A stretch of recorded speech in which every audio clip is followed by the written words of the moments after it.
کوچولو چرا شبا نمیخوابی؟ چون نمیخوام بابام یه بچه دیگه بسازه، همینجوریش تو خرج پوشاک من مونده. کوچولو چی شده؟ عشقم داره میره اتاق عمل برای ختنه. خدایا عشقمو به تو مسپارم. روز دختره، یه چی بگو. دختر روز نمیخواد، دختر شوهر میخواد. چرا سال 57 انقلاب میخواستن؟ چون کونشون میخوارید. کی زودتر از تو صبحا بیدار میشه؟ دودولم.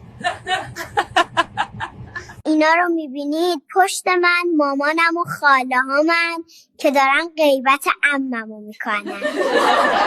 پسرا میگن دختر گل نمیخواد، وفاداری میخواد. آقا پسر وفاداری وظیفته، دختر گل میخواد.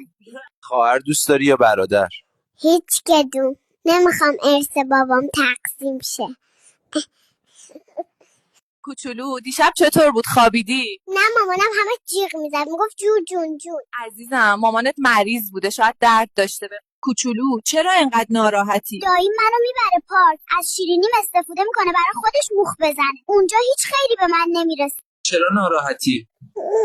میگفتم دیر بخوابی لولو میاد دودولتو میخوره، پس چرا پیداش نیست؟ تو که بچه ای، چی کار میکنی؟ دارم از الان سابقه کار جمع میکنم که وقتی 20 سالم شد کار پیدا کنم.